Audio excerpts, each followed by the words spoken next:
Hello everyone and welcome back to my channel. Zachary Dickinson here, and today we'll be talking about some anime, specifically my top 5 favorite isekai anime. I've watched at least 2 to 3 dozen isekai so far, um, and well, these are just the ones that I've loved the most. Some of them, and I do also have a few honorable mentions.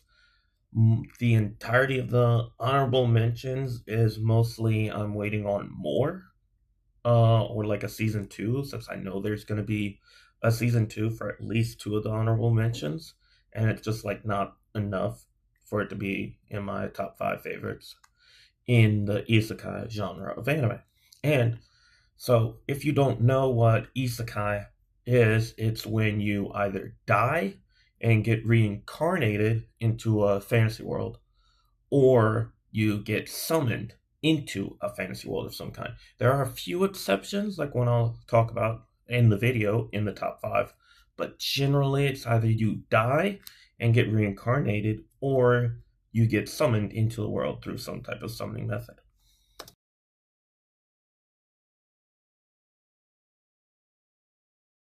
Okay, so like I said, there are some honorable mentions. There are 3 to be exact. One is, I know there's probably not going to be more, but and it's also just 13 episodes, so I can't really go too much off of that, and it's just not quite there to be one of the favorites. But the other 2, I am almost for certain that they would get a season 2 at some point. So they are Wise Man's Grandchild. This person gets reincarnated and goes into this world where this wise man finds him and raises him. But he doesn't know that this person is famous or to any degree until he gets into a magical academy whenever he's a teen. Then we got Why Nobody Remembers Me in This World, which is the which is kind of like a it's not a normal situation where you get reincarnated or summoned, but it's classified as an it's kind of like a reverse isekai where where the main character gets sucked in to a like vortex or portal of some sort and gets transported into an alternate universe of his own world, where what if the prophet or magical being that united all the realms and defeated the Dark One never existed, and in his time the war that was happening when the prophet came about is still going on all these years later. And so like I said in the intro, reverse isekai is kind of like one of those exceptions to the rule of like reincarnated or summoning, kind of. And then the other weird one with isekai, which also includes one that I haven't watched, is I got a cheat skill in another world and became unrivaled in the real world too. So there's this kid who is not good looking or anything at all in the beginning, but he finds a like secret portal to a new world with a leveling system, but he still has access to the human world and travels back and forth, and his appearance very much dramatically changes.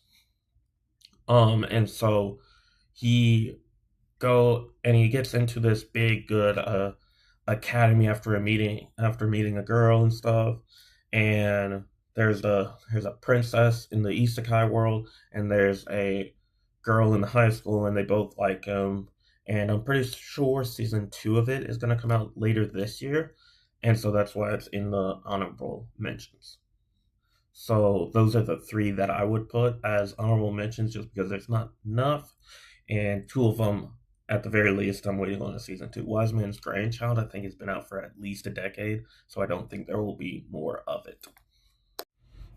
Okay, so now after we've got our honorable mentions out of the way, we got our my top 5 isekais.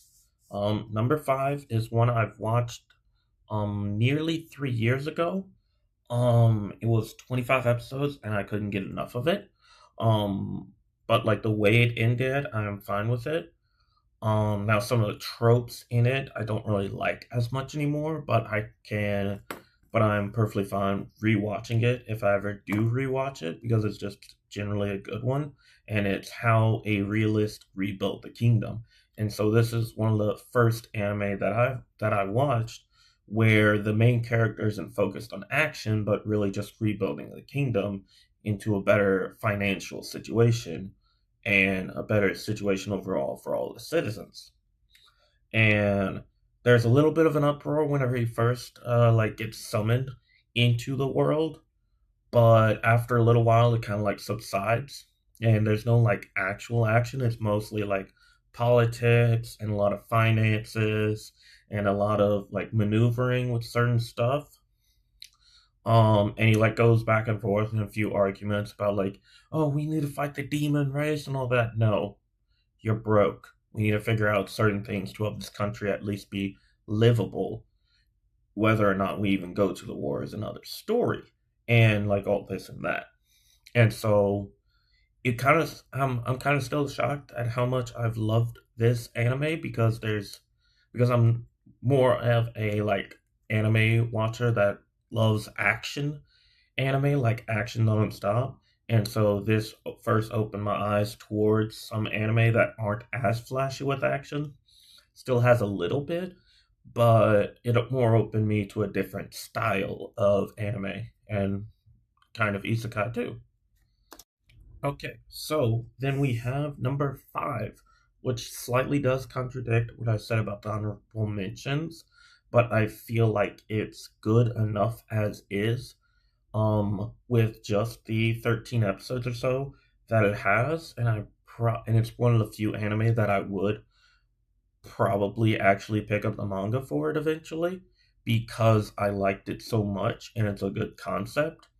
And so it's more so, and it's an anime that I think came out last year or the year before or something like that, called The New Gate, which is kind of like one of those isekais where another rare like distinction between reincarnated or summoned. It's kind of like Sao in a sense, where they get trapped in the video game or like it's kind of the video game world.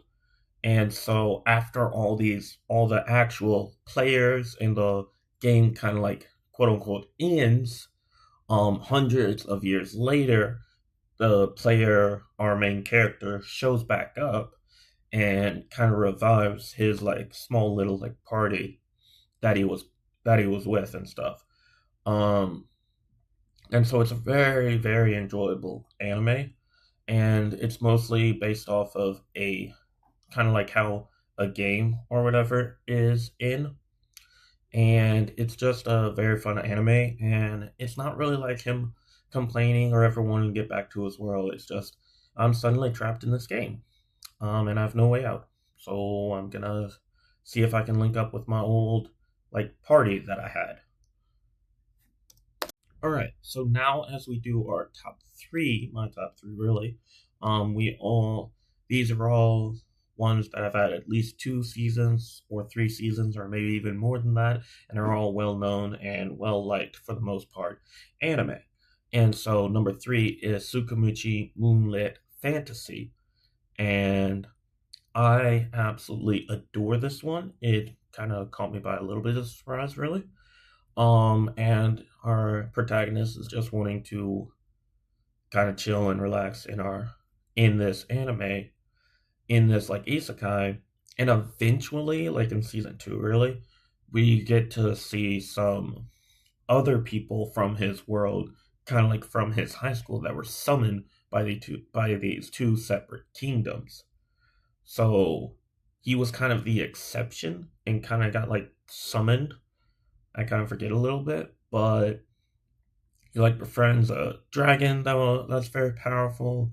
He like another powerful being, and kind of creates a misfit band of like all these different creatures in a different like realm or something that you can access as well. Um, and so they just kind of have fun, and he kind of wants to just chill, relax, and adventure. And eventually, the affairs of the whole world ends up in his business for no reason, and he has to get through it.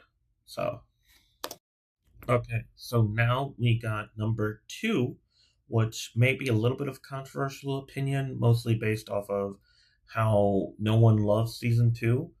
Everyone loved season one, and people kind of like seasons three and four, but it's a smaller audience now because of how much season two flopped. And that's The Rising of the Shield Hero, which I think initially came out in about 2019 or 2020. And literally, when season two came out, the mangaka himself went and said, "Hey, this is the worst arc I've ever written. Get past it. You can skip this." And so I've rewatched this about twice now after first initially watching it. And I've skipped season two, and it's very easy to just skip and like get a quick recap of it. And so our boy Naofumi Iwatani gets summoned into this world as part of the four cardinal heroes into Melremark. Yes, I remember a lot about it. It's one of my favorite shows of all time.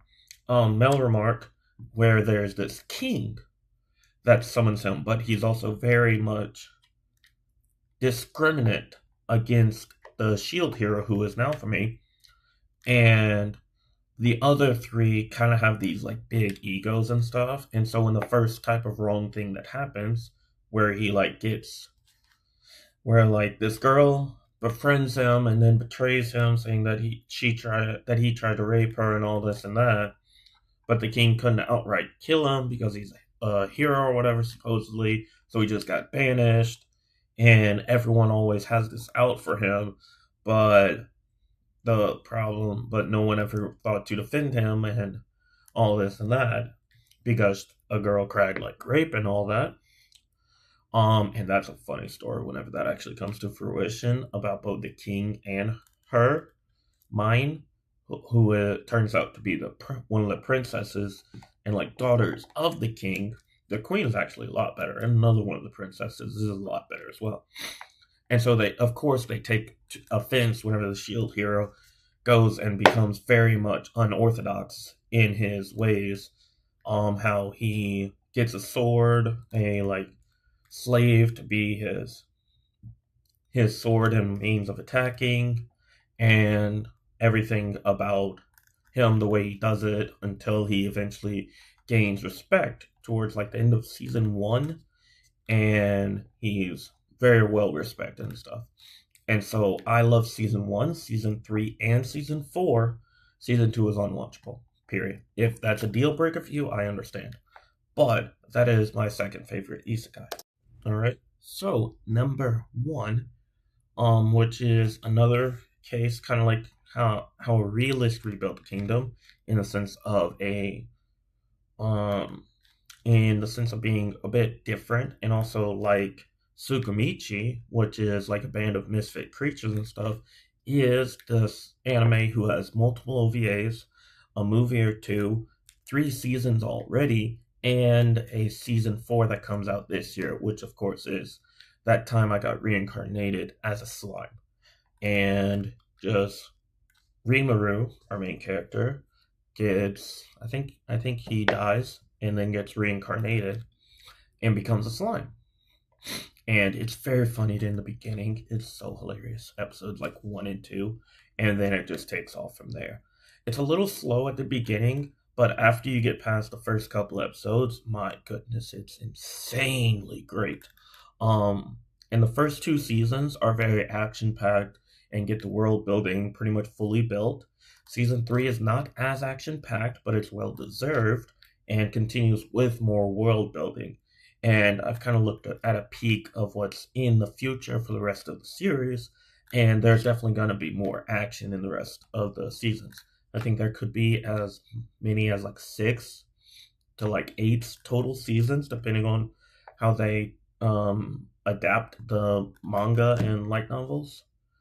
Or is it light novels? I'm not quite sure. But there's like 18 or some volumes of the light novels or manga. And so it's a lot to go through. And there may be halfway or something like that. But we're also still going to be seeing a lot more evolutions and many more surprises yet to be unfolded in Rimuru's journey. And it is definitely my favorite isekai currently. And I can't wait for season four to come out in April.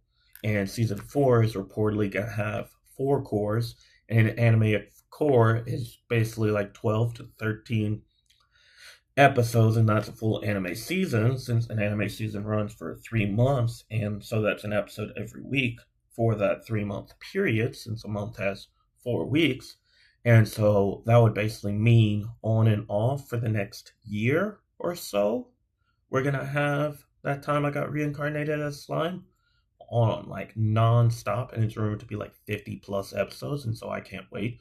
And that is having everyone very hyped, including myself.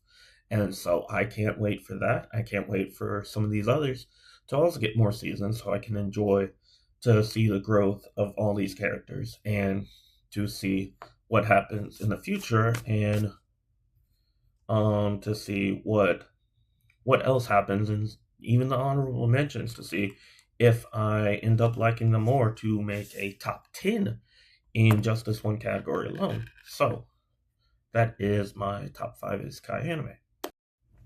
Alright, so that is my top 5 isekai anime that I've currently watched, and 3 honorable mentions to go along with it as well.